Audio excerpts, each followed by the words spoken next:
Hello everyone, welcome back. आज हम रीवा पन्ना के पठार के बारे में डिस्कस करेंगे। लास्ट लेक्चर में हमने बुंदेलखंड के पठार को देखा था और मालवा के पठार के बारे में भी डिटेल्स देखी हुई थी। ठीक है, तो मध्य प्रदेश का हमारा प्राकृतिक विभाजन वाला टॉपिक चल रहा है। इसमें हमने 3 पठार देख लिए हैं अभी तक। कौन कौन से? मध्य भारत का पठार, बुंदेलखंड का पठार और मालवा का पठार। तीनों पठार देख लिए हैं। अब हम आगे बढ़ रहे हैं रीवा पन्ना के पठार की ओर। तो चलिए शुरू करते हैं।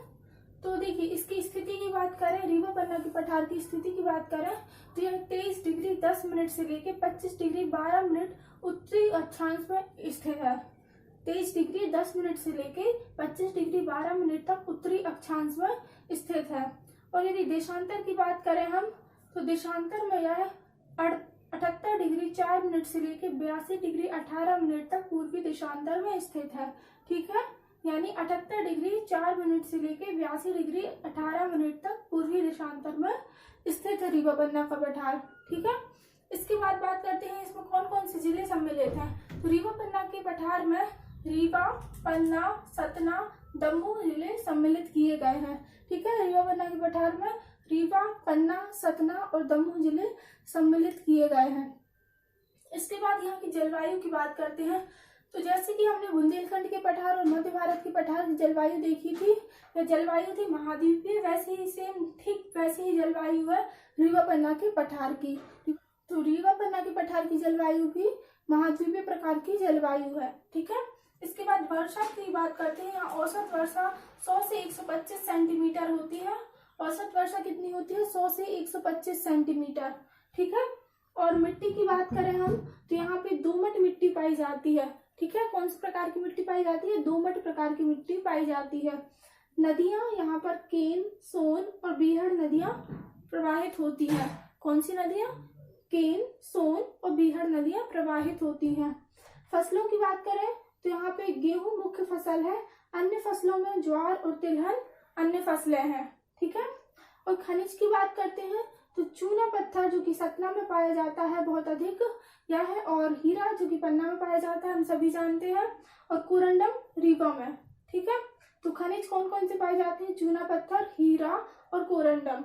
कोरंडम रीवा में, हीरा पन्ना में और चूना पत्थर सतना में। ठीक है, इसके बाद बात करते हैं यहाँ की कुछ दर्शनीय स्थल की। दर्शनीय स्थल की दर्शनीय स्थल और पर्यटन स्थल दोनों की ही बात करेंगे। देखिए, दर्शनीय स्थल में आ जाएगा मैहर का शारदा मंदिर। ठीक है, मैहर का शारदा मंदिर बहुत ही फेमस मंदिर है। तो यह दर्शनीय स्थल में आता है। तो किस पठार के अंतर्गत आता है? रीवा पन्ना के पठार के अंतर्गत आता है। और कुछ पर्यटन स्थल की बात करें तो चचाई का केवटी जलप्रपात यहाँ पर प्रमुख पर्यटन स्थल भी है। चचाई और केवटी जलप्रपात किस पठार में स्थित है? तो रीवा पन्ना के पठार में स्थित है।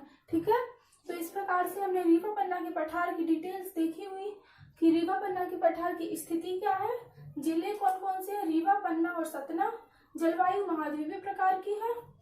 वर्षा की बात करें तो 100 से 125 सेंटीमीटर वर्षा होती है। मिट्टी दोमट प्रकार की मिट्टी है। नदियां यहाँ पर केन, सोन और बीहड़ नदियां प्रवाहित होती हैं। फसलों की बात करें तो गेहूं मुख्य फसल है। अन्य फसल में ज्वार और तिलहन है।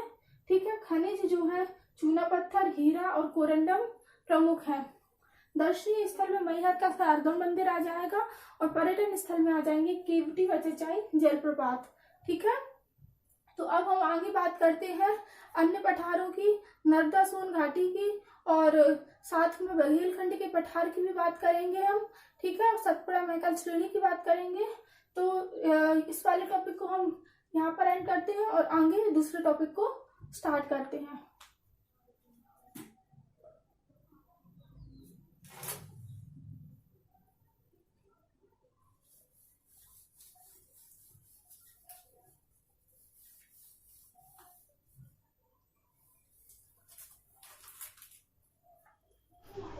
तो अब हम बात करते हैं नर्मदा सोन घाटी की। नर्मदा सोन घाटी में सबसे पहले हम इसकी स्थिति देखेंगे। तो इसकी स्थिति है 22 डिग्री 30 मिनट से 23 डिग्री 45 मिनट तक उत्तरी अक्षांश में। ठीक है, 22 डिग्री 30 मिनट से 23 डिग्री 45 मिनट तक उत्तरी अक्षांश में। और इसकी देशांतर में हम स्थिति देखें तो 74 डिग्री से 81 डिग्री 30 मिनट तक पूर्वी देशांतर में इसकी स्थिति है। कितनी? 74 डिग्री से 81 डिग्री 30 मिनट तक पूर्वी देशांतर में। अब नर्मदा सोन घाटी के कुछ प्रमुख जिले देखते हैं। तो इसके प्रमुख जिले हैं जबलपुर, नरसिंहपुर, हरदा, होशंगाबाद, धार, झाबुआ, बड़वानी और कटनी का कुछ भाग। ठीक है, जबलपुर, नरसिंहपुर, हरदा, होशंगाबाद, धार, झाबुआ, बड़वानी और कटनी का कुछ भाग। इसके बाद हम यहाँ की जलवायु की बात करते हैं। यहाँ की जलवायु मानसूनी प्रकार की जलवायु है। ठीक है, जलवायु कैसी है? मानसूनी प्रकार की जलवायु है। क्षेत्रफल की बात करें तो लगभग 86,000 किलोमीटर स्क्वायर यानी 86,000 वर्ग किलोमीटर इसका क्षेत्रफल है।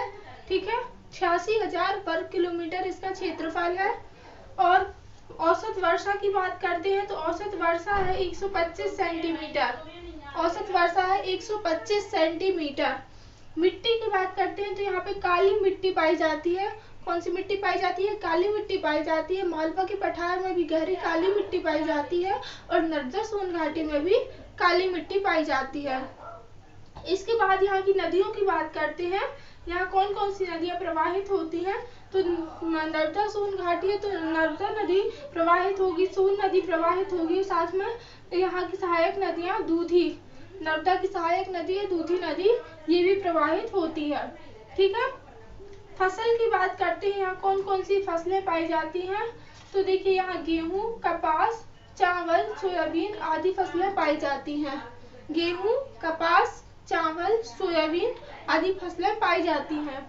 खनिज की बात करें तो यहाँ पे देखिए संगमरमर, कोयला, टंगस्टन, एंटीमनी ये प्रमुख खनिज पाए जाते हैं। संगमरमर, कोयला, टंगस्टन, एंटीमनी प्रमुख खनिज पाए जाते हैं। तो हमने स्थिति देख ली है। कौन कौन से जिले सम्मिलित हैं? जिले हमने देख लिए हैं। जलवायु मानसूनी प्रकार की है। औसत वर्षा 125 सेंटीमीटर है जो कि अधिक है। ठीक है, और क्षेत्रफल लगभग 86,000 वर्ग किलोमीटर है। मिट्टी यहाँ पे काली मिट्टी पाई जाती है। नदियाँ नर्मदा, सोन, दूधी नदियाँ पाई जाती हैं। फसल गेहूं, कपास, चावल और सोयाबीन की फसलें पाई जाती हैं। साथ में यदि खनिज की बात करें तो संगमरमर, कोयला, टंगस्टन, एंटीमनी खनिज भी पाए जाते हैं।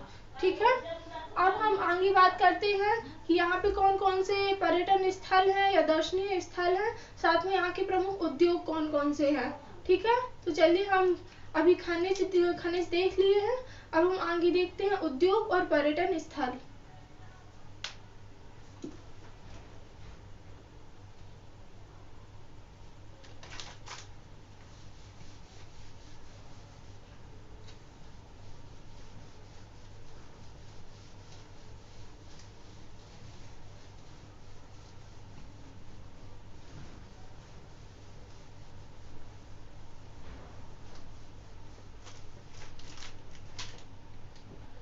तो यहाँ के उद्योगों में कटनी में सीमेंट उद्योग जो है वहाँ पे सीमेंट का उद्योग कारखाना है सीमेंट के लिए, वहाँ पे उद्योग किया जाता है। इसके बाद यदि हम चीनी मिट्टी से बर्तन बनाने के कारखाने की बात करें तो यह जबलपुर में है। ठीक है, चीनी मिट्टी से बर्तन बनाने का कारखाना और सिक्योरिटी पेपर मिल होशंगाबाद में है। तो सीमेंट उद्योग हमने देखा कटनी में है, चीनी मिट्टी से बर्तन बनाने का कारखाना जबलपुर में है और सिक्योरिटी पेपर मिल होशंगाबाद में है। तो ये सब नर्मदा सोन घाटी के अंतर्गत सम्मिलित किए जाते हैं। इसके बाद यहाँ के प्रमुख दर्शनीय स्थल और पर्यटन स्थल की बात करते हैं हम। प्रमुख दर्शनीय व पर्यटन स्थल, तो यहाँ पे 64 योगिनी मंदिर और भेड़ाघाट जबलपुर में स्थित है। ठीक है, ओंकारेश्वर खंडवा में स्थित है और महेश्वर खरगोन में स्थित है। ठीक है, तो देखिए 64 योगिनी मंदिर और भेड़ाघाट जबलपुर के अंतर्गत सम्मिलित किए जाएंगे। ओंकारेश्वर खंडवा के अंतर्गत और महेश्वर खरगोन के अंतर्गत सम्मिलित किए जाते हैं। इस प्रकार से प्रमुख दर्शनीय व पर्यटन स्थल हमने देखे हैं। इस प्रकार से हमने नर्मदा सोन घाटी को पूरा डिटेल में कवर किया हुआ है। तो नर्मदा सोन घाटी के बारे में हमने सारे टॉपिक्स यहाँ पे कवर कर लिए हैं। अब हम आगे नेक्स्ट टॉपिक को देखते हैं, अगले पठार की बात करते हैं।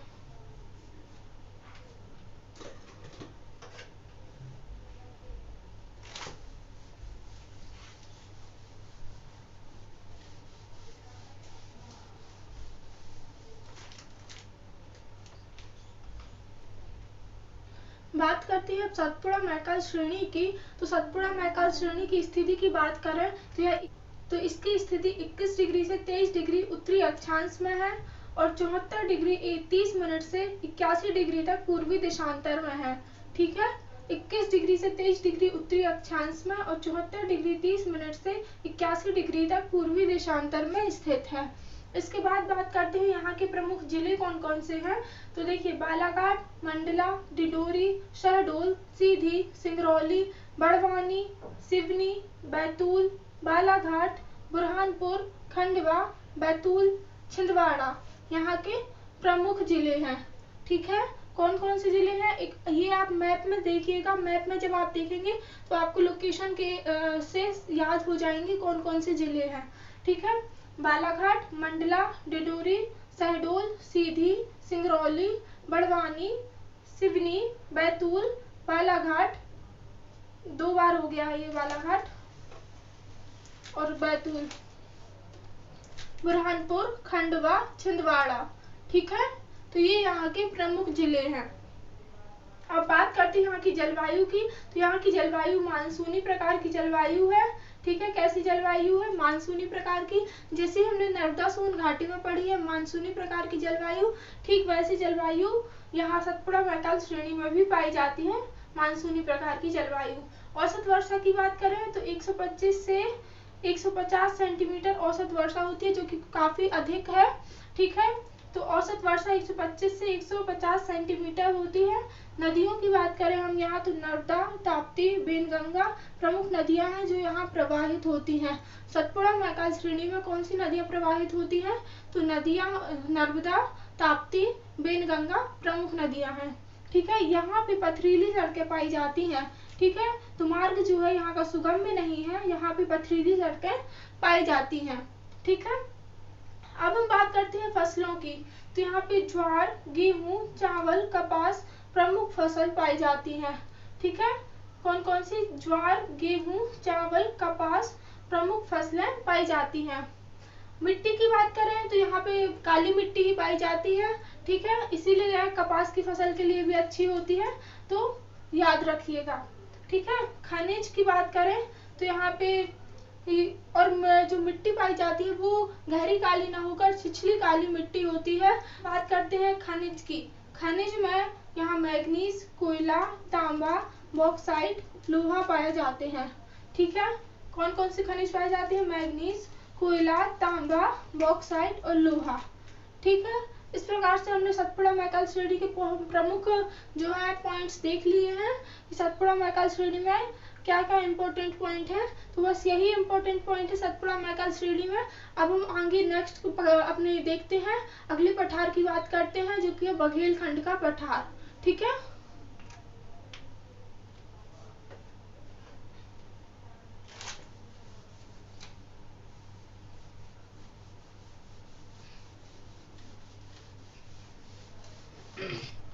अब हम बात करते हैं अंतिम पठार की जो कि है बघेलखंड का पठार। बघेलखंड के पठार की यदि स्थिति की बात करें हम तो इसकी स्थिति है 23 डिग्री 40 मिनट से 24 डिग्री 35 मिनट तक उत्तरी अक्षांश में।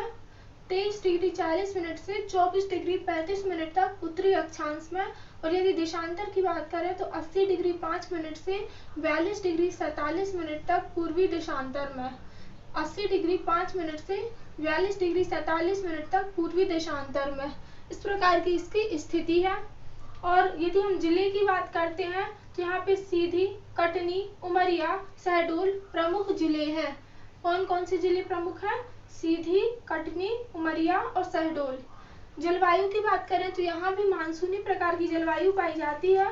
ठीक है, और मिट्टी की बात करें तो मिट्टी यहाँ पे इम्पोर्टेंट है, यहाँ पे लाल पीली मिट्टी पाई जाती है। लाल पीली मिट्टी पाई जाती है बघेलखंड के पठार में।